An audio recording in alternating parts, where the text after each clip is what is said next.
Well, good evening and welcome to Tucker Carlson tonight. The Inspector General's office has issued or is started an investigation into the Department of Justice and specifically into FBI Director James Comey's conduct prior to the election. Some are saying this is reopening something that has already been closed, but Democrats are hot on this. For an update on that investigation, we are joined appropriately by Fox News Chief Washington Correspondent James Rosen. What is this, James? What is this about? Tucker, good to be with you. Many Trump supporters, conservatives, and legal experts tonight are questioning the timing and particularly the scope of this investigation into the conduct of FBI Director James Comey that will be carried out by the Justice Department's Inspector General. Chief among these skeptics is the president-elect himself, who tweeted before dawn, and I quote, "What are Hillary Clinton's people complaining about with respect to the FBI? Based on the information they had, she should never have been allowed to run. Guilty as hell," Mr. Trump said. "They were very nice to her. She lost because she campaigned in the wrong states. No enthusiasm." Investigators will probe Comey's public statements about the Hillary Clinton email investigation, the torrent of leaks out of the Bureau this past fall, and the letters that Comey sent to Congress just days before the election, reopening and then closing the case again. Observers from disparate points along the political spectrum today urge Comey to resign. I think it's hard to be a director of such an important institution when that trust is no longer there. I think the faith of the people at the FBI is somewhat shaken in their leadership, and I think the faith of the country is in the director of the FBI is somewhat perilous. Given all of that, I think he ought to spend more time with his family.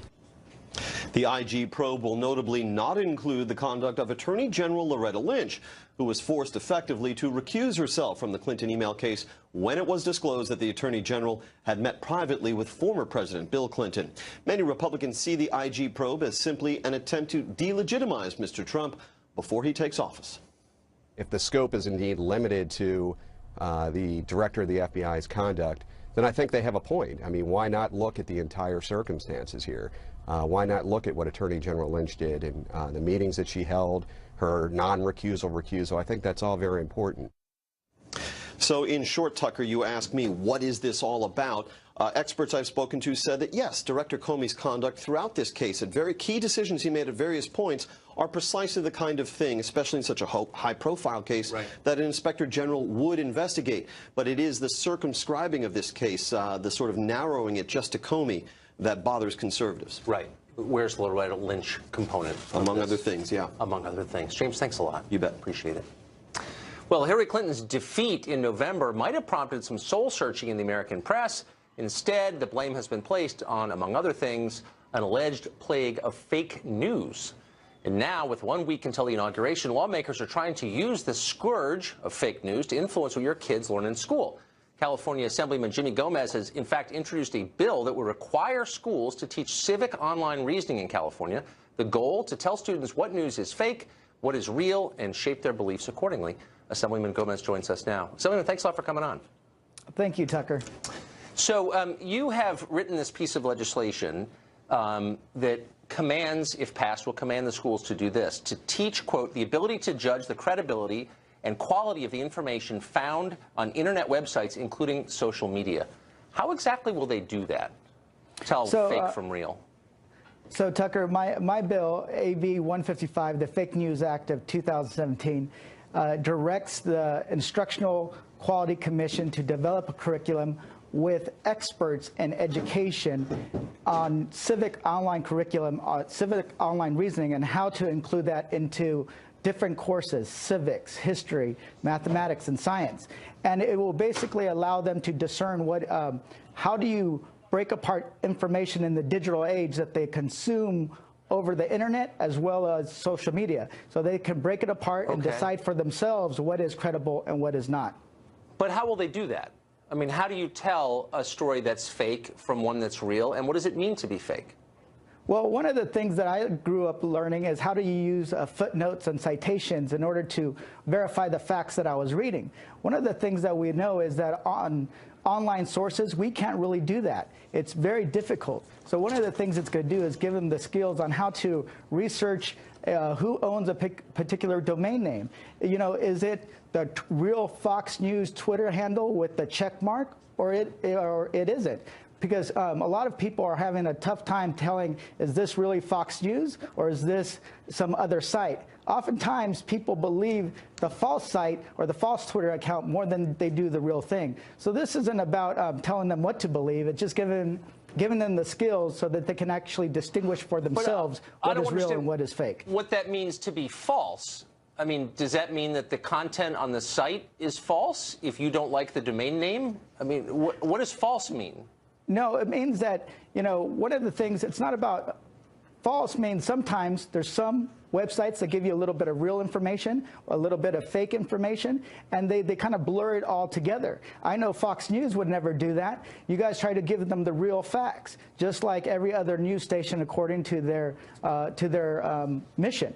Right? So we're not here to basically say that this is automatically fake news, but we want people to look at every piece of information they're reading online that they should have been doing for a long time with a critical eye and start asking more questions. Is this something that I should believe? Is it from reputable sources? Or do the facts back up the claims?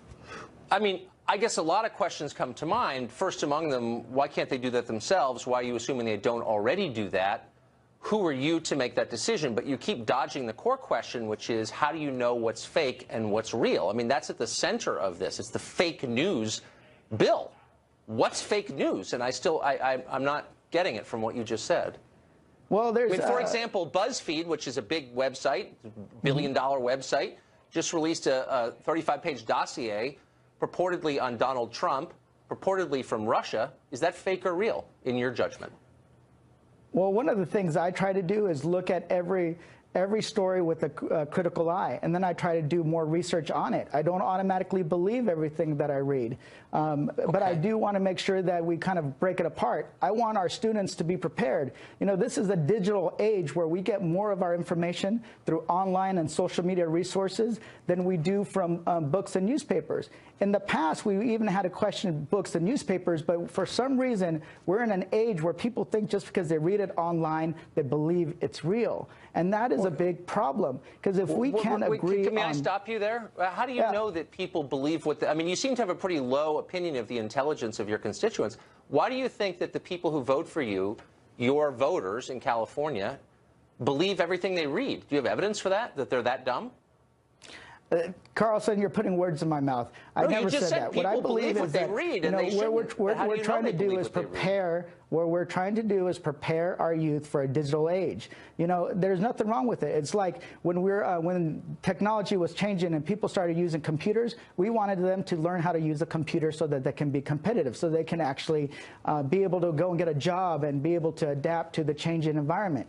It's the same thing. We're trying to make sure that our kids have the skills necessary to distinguish what information from different sources, to take it, to analyze it, and then decide for themselves, what is a real story and what is a fake story. Here's the problem. Value judgments come into play. Subjective judgments play a role in calculating what is real and what is fake, what is true and what is false. And I keep asking you to explain the criteria for making that determination, and you're not, either because you don't know what it is yourself. I asked you, do you believe, for example, that dossier that BuzzFeed and CNN ran with 2 days ago is real or fake, and you wouldn't answer? So you see the problem here. Because I haven't read it, number one. Number two, I'm not going to make a claim on something that I haven't read, and I haven't had a chance to actually verify. That's totally fine, but you still, no, and I wouldn't ask you to. But you still haven't answered the key question, which is, what does it mean to be fake news? I mean, your bill is called the Fake News Bill, and I'm worried because you have power. You're a politician, and you're telling me that some news should be disregarded. Why wouldn't that make me nervous? No, I'm not saying some news should be disregarded because they provide a particular point of view. That's what you're implying. I'm not implying that. What I'm telling you is I think that people do need to know, is this story that they're reading on Facebook or Twitter, is this actually like the headline, if they read the headline, is that a headline they actually use from a particular story 5 months ago that they're just using because it's catchy and it actually gets people's attention? Is it actually the fact that they're saying that Tucker Carlson went to school in Alabama, which I don't know if he did? Is that real? So is that something they should actually be able to verify? So I guess what I'm trying to do. That people under 18 are probably a little more sophisticated about digital media than either you or I is. Here's what they don't know enough about: math. And in Los Angeles, which you represent, almost none of the kids know how to do math. 29% of the students in the Los Angeles Unified School District met the math standards last year. Among black students, it was 18%. So why would you be spending any time on fake news, which you can't even define, when only 18% of your African-American students can do math up to standards? Shouldn't you be more worried about that, or no? Tucker, what we try to do is make sure that we provide the curriculum that the school districts want to employ. So we're not mandating that under my bill, AB 155, that they have to incorporate the civic online reasoning. What it basically says that they're going to develop a curriculum with the experts, with public input, that they're going to regarding civic online reasoning, and then the school districts have a choice if they want to include it or not. We're not mandating it. We're actually giving them an option. And that's really quickly, have you introduced any bills to improve the math scores in your district? 18% of black kids meet the standard. How many pieces of legislation have you introduced to improve that number? Hey, Tucker, I think that's I've done different things to make sure that we invest more dollars into the classrooms and disadvantaged students so that the money stays there so that they do improve their test scores. And we have seen them improve their test scores over time. So these are two different things, and I believe that, that you can actually accomplish both at the same time. Well, you're not accomplishing. I just read the test scores from the LA Unified School District, and they're going down, unfortunately, and that's sad. Thanks a lot, Assemblyman. Appreciate it. Thank you. Well, Donald Trump's imminent inauguration continues to drive his opponents off the edge. Now, Georgia Congressman John Lewis says he will not accept Trump's presidency as legitimate. When asked today whether he would try to develop a relationship with the new president for the good of the country, Lewis said this. I believe in forgiveness. I believe in trying to work with people. It's going to be hard. It's going to be very difficult. I don't see this president-elect as a legitimate president. I think the Russians participated in helping this man get elected, and they helped destroy the candidacy of Hillary Clinton.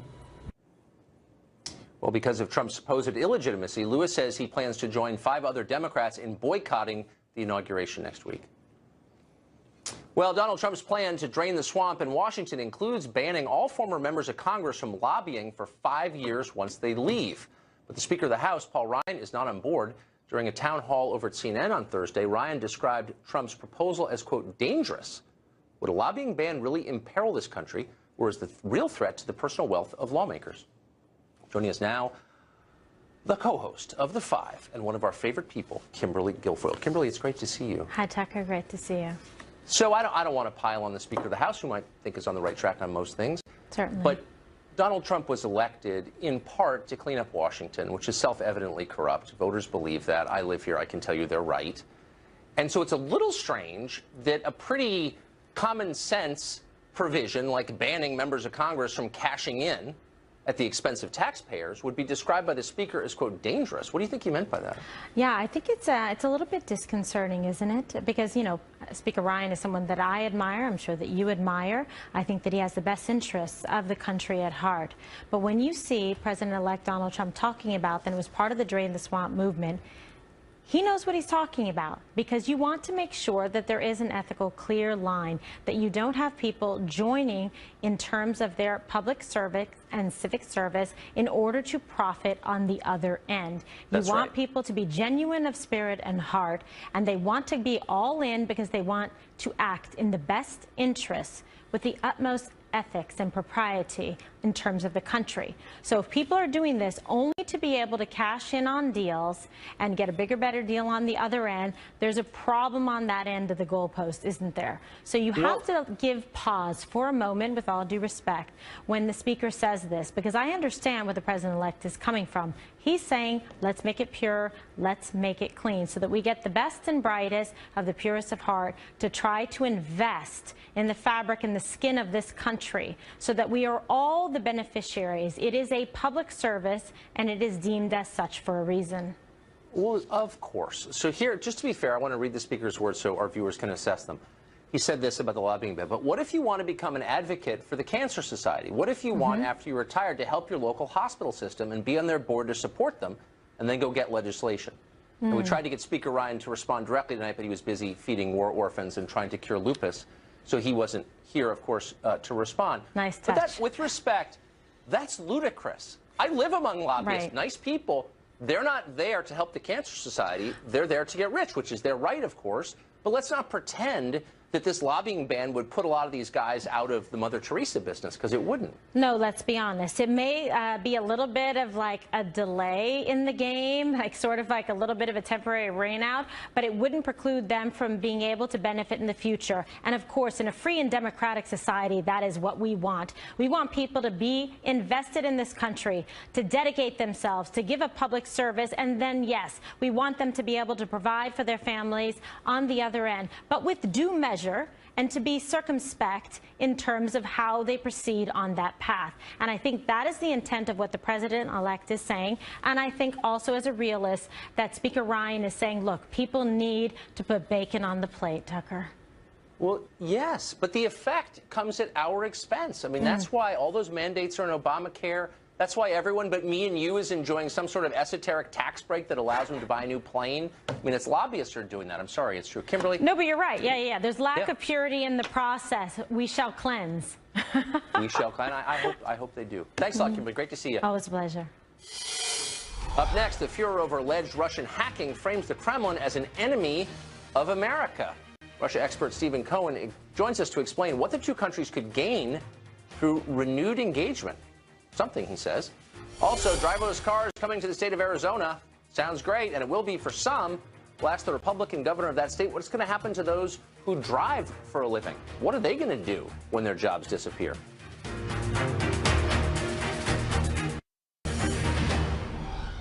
Well, most Americans drive every day, and some of them drive for a living. A lot of them, actually. From cabbies to truckers to bus drivers, literally millions of Americans earn a living behind the wheel.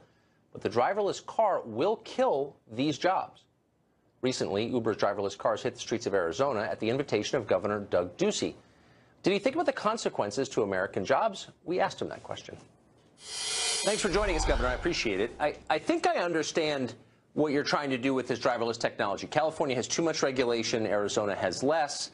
And so business naturally goes to Arizona. And you also think it's an interesting, transformative technology.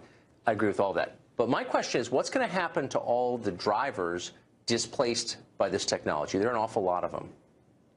Well, Tucker, we're glad that companies that are innovative and breakthrough in technology are looking to Arizona versus California, because we are more business friendly. We have less regulation, a better tax environment, and we have concern as well for jobs and what's going to happen inside of our economy. But this sounds a little bit like what happened when Uber came the first time. Everyone said that this would hurt jobs, that it would hurt taxi drivers, and what we've seen is more jobs added to the economy. So this is a test right now. They're testing this technology. They're actually hiring people so that they can sit in the front seat of the car. They're paying them $20 an hour so they can run the test. This technology isn't going to be ready this year, next year, and likely the year after. There's many people that'll never get into an autonomous vehicle. So we think this is good technology. You know, it also helps the disabled, the blind, the elderly, people that can't drive. So there's a lot of conveniences that are possible here, but they haven't come to fruition yet.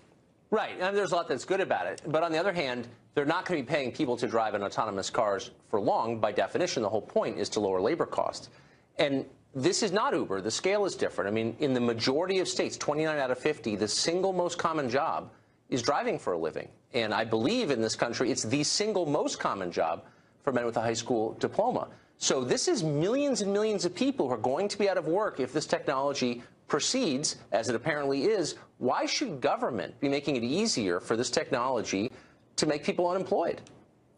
Well, I don't think that it's government that's making it easier. What government is doing, what we're doing in Arizona, is simply getting out of the way. This is technology that hasn't been proven out yet, but you can either embrace this technology as a state, or you can try to shut it down. And in Arizona, we're going to be welcoming to new ideas. Okay, so the Obama administration has been subsidizing this through the Department of Transportation, and so they have every reason to pretend there's no downside. And yet a White House report from last month acknowledged that a lot of this country's most vulnerable employees are going to be out of work, and that it will, pardon me, increase income inequality. That's their position on it. So even they're admitting that.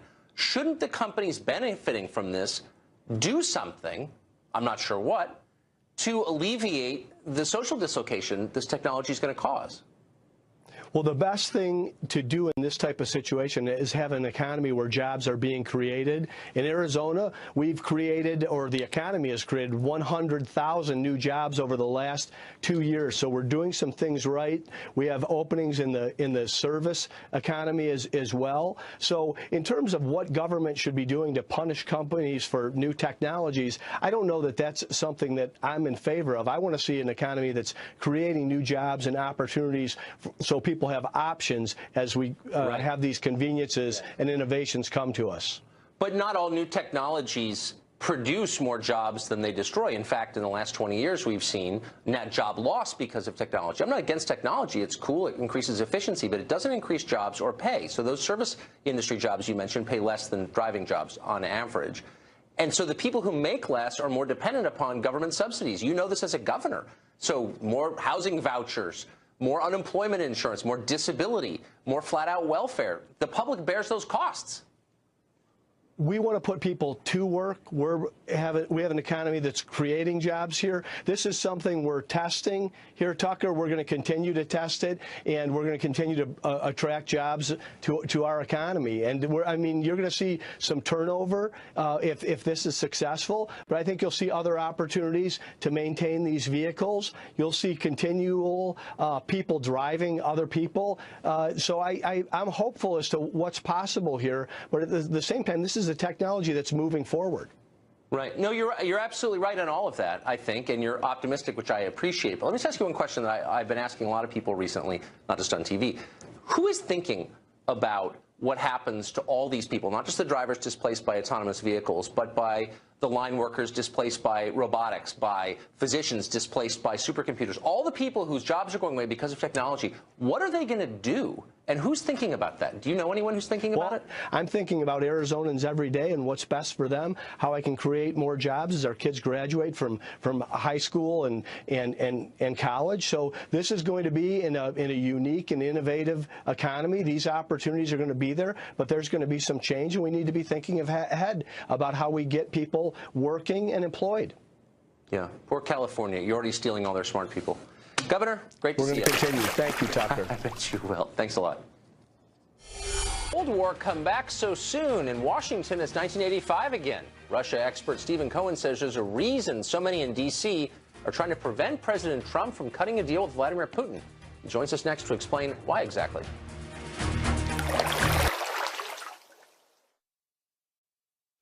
Well, no matter how many times they get ridiculed for it, Hollywood celebrities keep making excruciating videos telling the rest of America what to think, particularly about Donald Trump.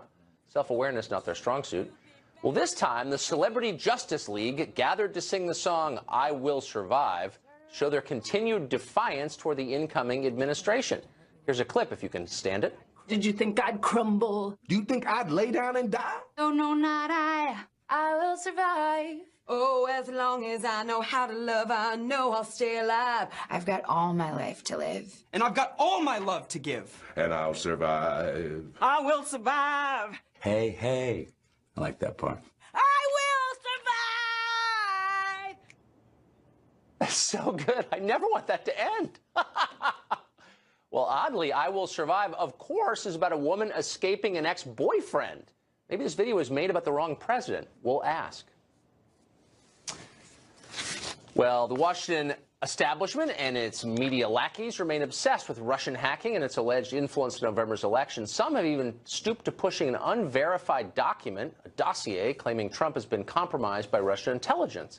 Russia's the biggest boogeyman it's been in years, but at the same time, few people have been talking about its actual thinking. What are Russia's motives, if any? What could they gain or lose by working with the Trump administration? In other words, nobody talking about it knows anything about Russia. But Stephen Cohen does. He's a contributing editor at The Nation and a professor emeritus of Russian studies at NYU. Used to teach at Princeton. Bona fides are long. He joins us now. Professor, thanks for coming on. So, what could possibly be on your mind tonight? Whether or not we're actually going to survive? Well, there was this amazing moment, and I'm sure you saw it during the Rex Tillerson hearings in the Senate, when Marco Rubio of Florida, a Republican, essentially demanded that Tillerson denounce Vladimir Putin as a war criminal. Yeah. Now, I don't know, I'll be candid with you, I don't know much about Vladimir Putin's war record, and perhaps he is a war criminal. I don't know. But I was so struck by Rubio's insistence that Tillerson concede that he was.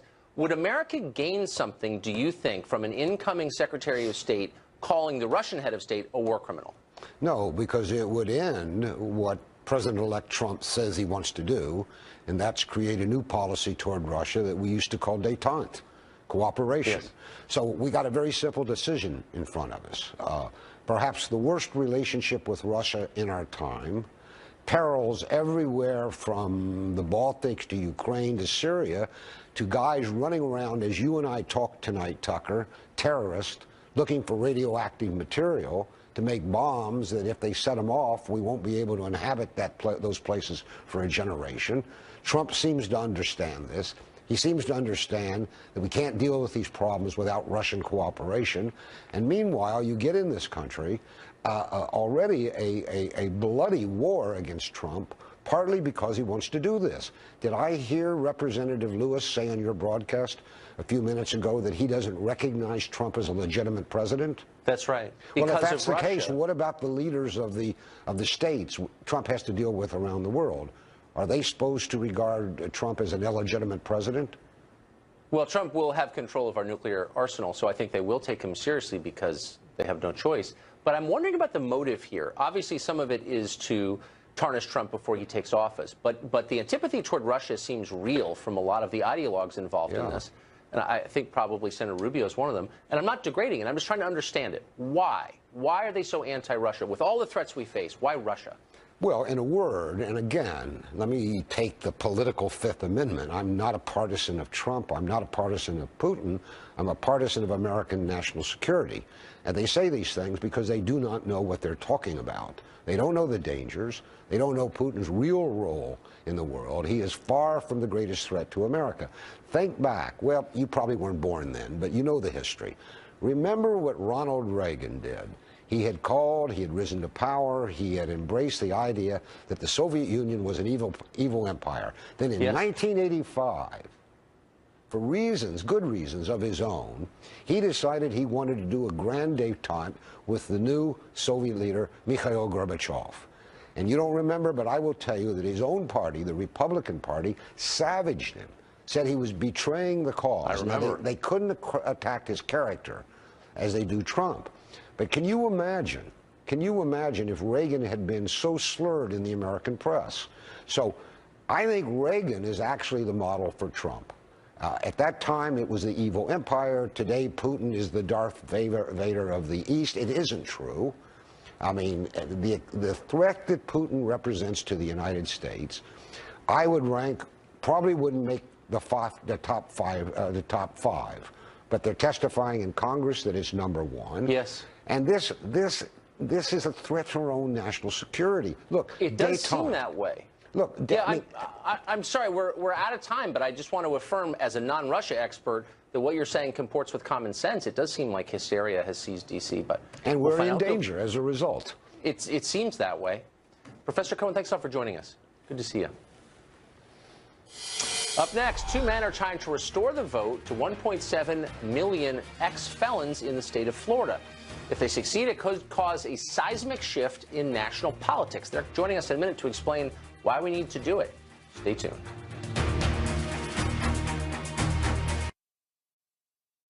A week away, and the Secret Service is working frenetically to make it one of the most secure events in history, but they're concerned. For more on the security situation here in Washington, we're joined by Fox News Chief Intelligence Correspondent Catherine Herridge. Great to see you, Catherine. How worried are they? Well, look, Tucker, there are two main differences between this inauguration and the one 4 years ago. I'd put it this way.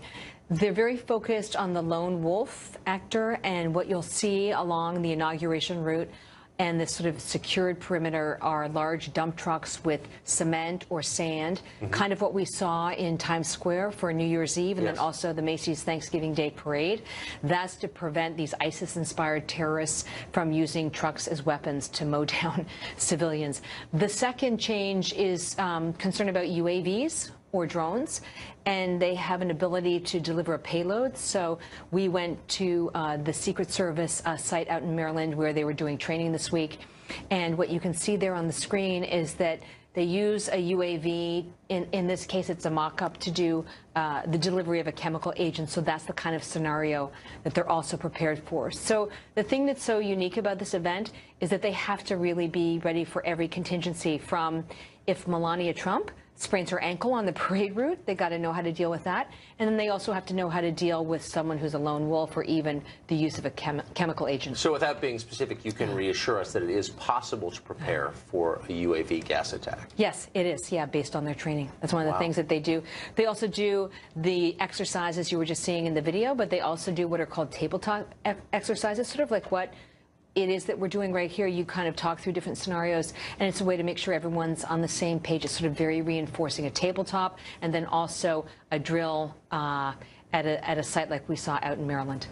Catherine Herridge, who works longer hours than anyone in this building. No, except for you. Sure. Oh, yeah, I'm dedicated to you in the news. Thank you, Catherine. It's great to see you. See ya. Well, 3 U.S. states deprive convicted felons of the right to vote for the rest of their lives. One of those is Florida. And there are 1.7 estimated million people there who were disenfranchised due to a prior felony conviction. Florida has been decided by fewer than 200,000 votes in 3 of the past 5 presidential races, so it's a meaningful number. Could these lost votes be having a big effect on the outcome of presidential elections? Joining us now, 2 men who served their time. They say they should be able to vote again. If they succeed, could votes like theirs swing the 2020 election? Joining us now, Desmond Meade and Neil Volz, both of them with felony convictions, both campaigning to return the franchise to Florida felons. It's great to see you both. And I got to say, I have mixed feelings on this topic, but Desmond, the question that always comes immediately to mind with restoring the vote to felons is, America as a country does not trust you to carry a gun. So why would we trust you to choose the next president? Well, first of all, good evening, Tucker. Thank you for having us on the show. Of course. And we're real excited about what's going on in Florida, because it's a group of ordinary American citizens from all walks of life, from all political persuasions, that believe in second chances, that believe in having a more inclusive democracy, that believes in just fairness. And when you talk about America, I'm reminded of George W. Bush, when he said that America is a nation of second chances. And that when that door of prison opened, that society should do everything it can to help facilitate a successful reentry, because it's into society's best interest. It helps increase public safety, it increases contributors to the tax base, and it's all about fairness. This is a country of second chances. Okay, and I'm totally for second chances, and that's why, as I said, I have mixed feelings on this, because I believe in redemption, and I mean that. But you didn't answer the question, which is, if we don't trust you to have a firearm, or to serve on a jury, or to serve in the military, or to serve as a teacher, why would we trust you enough to make a decision as profound as who the next president is going to be? Well, let me take a crack at that, Tucker, and thanks a lot for having us on. We don't really have an opinion on that, but what I'd like to tell you is that according to the Florida Parole Commission, people involved are 3 times less likely to reoffend if they've had their voting rights restored. We think that's a huge deal. Why is that? It's a huge deal because, one, it proves that voter restoration helps stop the cycle of crime, which means we can have safer communities in Florida. It also shows that the individual who's trying to grasp at that second chance, something we're familiar with, that allows people a better opportunity to restore their families, to re-engage with their communities, get jobs. And we think that's a win-win worth focusing on. And that's what we're focused on right now, because we think this will make for a better Florida. I think that's great, Neil, but it doesn't prove it, by the way. It suggests it, but I'm willing to believe it. But you're not answering the core question, which is, this is not just about the felons, it's about the other 325 million people who live in this country who want the best possible government they can get. And I find it a little odd that the Democratic Party pushes so hard for enfranchisement for felons without ever answering the obvious question, which is, will it get us wiser, more capable political leadership? Well, Tucker, here's the deal. When you talk about people that are pushing this, what I see is that when Charlie Crist was governor of Florida and over 155,000 people were able to have their rights restored, he was a Republican at the time. When I seen the first changes in Virginia, the governor and the attorney general was Republican, and the biggest proponent for this is Senator Rand Paul, who has been a champion for this cause for quite a number of years. And so I don't... I'll ask him the same question then. I mean, can you reassure me, because this affects my life too, I'm going to have to live under the president that you choose. Well, and so will this make it can, more likely that we get better politicians? I mean, that's a fair question, I think. Well, that is the goal, right? We want to have a better society. And so for us, we look at those nearly 2 million people, those 2 million voters, and we're reminded that those are 2 million people. Those are 2 million families. Those are 2 million, stories. If you're a person of faith like me, those are 2 million sons and daughters of God, people with potential. And that potential right now, Tucker, is sitting on the sideline in far too many instances. And we want to help those people get back onto the game so that they can then help make us a better Florida. You're making me less sympathetic to your case, which I'm sympathetic to. I want to see. I had lunch the other day with a felon who's a good friend of mine. I want them back in society. But I also just wonder why you care more about voting than you do about your ability, again, to serve in the military or to serve on a jury or to be a teacher or a cop or a fireman. All of these are barred to you. So if we're going to restore felons to full citizenship, why is it just voting that we're focused on? Why can't they go hunting with me or teach my kids? In the state of Florida, they have what they call a single subject rule. You could only deal with one thing at a time. And so when you look at the state of Florida and where a person can lose the right to vote for releasing helium-filled balloons in the air, disturbing turtle nesting eggs, burning a tire in public, or even driving on a suspended license. And then once that person loses their rights, they have to wait 5 or 7 years after they have completed their sentence. But it's more than that, Tucker, because after they wait that 5 and 7 years, what we see here in Florida is that there's an additional 10-year waiting period. And so we're talking about making an American citizen wait over 17 years just to have a chance. And a lot of those citizens are veterans who have put their lives on the line for this country. Fighting in Iraq, and then they come back, they might get in a bar fight, and you're going to say they can't vote? No, but I want to say they should be able to be cops and soldiers and jury foremen also. And let's just make it bigger than just voting. They should be able to go to the shooting range with me. We're out of time. Gentlemen, thank you for joining us. Well, thank you. Thanks, Tucker. We appreciate it. Thank you. Well, President Obama got the Presidential Medal of Freedom. He gave it to Joe Biden yesterday, and he awarded it with distinction, something that has only happened 3 times in the past 24 years. The other recipients, you may remember, were Colin Powell, Pope John Paul II, and Ronald Reagan, all of whom played integral roles in liberating whole nations from tyranny. Now, almost everyone likes Joe Biden. He's pretty likable. What exactly did he do to deserve an accolade like this? Let's see. He represented America's second smallest state in the Senate for 36 years, and he was Obama's running mate twice. Huh. Well, that award comes a week after Ash Carter gave Obama the Department of Defense Medal for Distinguished Public Service, presumably for his great wartime heroics in defense of this nation. Obama will likely add it to his mighty chest of medals right next to his Nobel Peace Prize. We'll keep you posted. Up ahead, King for a day. What would you do with absolute power for 24 hours? We asked you the question, and you responded as you always do. Up next, Ed Henry joins us in the Friend Zone.